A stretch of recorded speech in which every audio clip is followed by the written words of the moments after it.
Hello again, Worthington Juniors. This is your MCA review all about expected value. Expected value is a discrete random variable of a discrete random variable is equal to the mean of that random variable. So anytime we really are being asked to find expected value, we're really looking for the mean, the average, what's expected to happen. To do that, to find expected value, this is expected value, that's going to equal the mean. We have to remember that the mean is equal, when we're talking about a probability distribution, to x times p of x. X is each individual entry, p of x is the probability of that entry happening, of that random variable. So again, x is that numerical value assigned to an outcome, and p of x is the probability of that occurrence. Now, something that you might need to remember is how to find probability if we're given some kind of frequency distribution. We can find probability that something might occur by taking part out of whole, or in this case, by taking the frequency divided by the total sample size or population size. So probability, if you're not given probability, because remember all probabilities should be between 0 and 1, if you're not given those probabilities, you're going to have to find them. And to do that, we take part out of whole, frequency divided by n, which is the sample size. Okay, let's give this a try. It says, during a 1-year selling period, which is 225 days, a sales representative made between 0 and 9 sales per day, as shown in the table. If this pattern continues, what is the expected value for the number of sales per day for the sales representative? So we need to look at the whole table here. Let me try making it a little bit bigger. Okay, here we go. We have number of sales. So on any given day, he either made 0, 1, 2, 3, 4, 5, 6, 7, 8, or 9 sales. So we're wondering, what is the expected value? What is he expected to do? How much is he expecting to sell?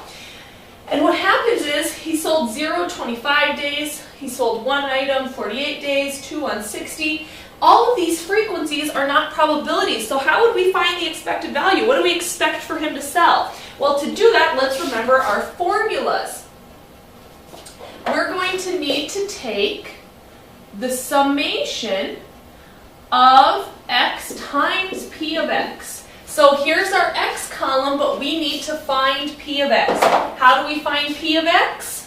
Again, p of x, that probability is a part out of a whole, the frequency divided by the total. So notice for 0 sales, 25 days is how often that occurred. Well, what is the total? How many total days was he selling? Well, that was 225, or if you add up all the frequencies, we should find that if we add up the frequencies, we again get 225. That's the total. So we're going to take the part divided by the total. 25 divided by 225, which is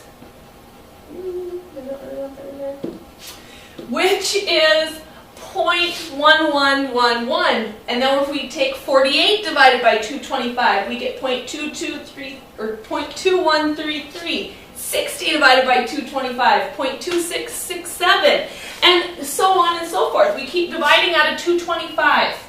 So we found all of our probabilities. So the probability that he sold, let's say, 3 items in a given day is 0.2, or a 20% chance.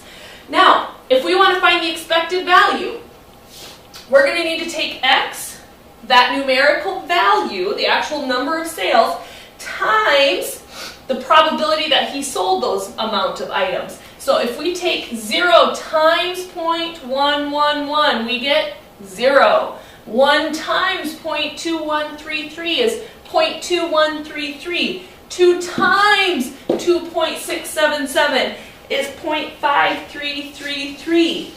3 times 0.2 is 0.6. So notice we took x times p of x and found the multiplication. So each one was multiplied over. Okay, so now to find this expected value, which is the same as the mean, we're going to need to add up x times p of x, which happens to be 2.44. So in this case, the expected expected value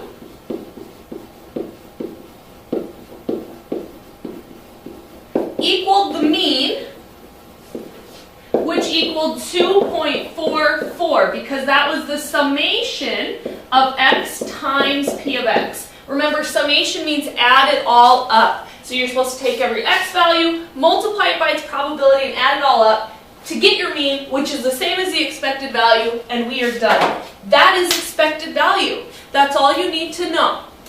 Good luck.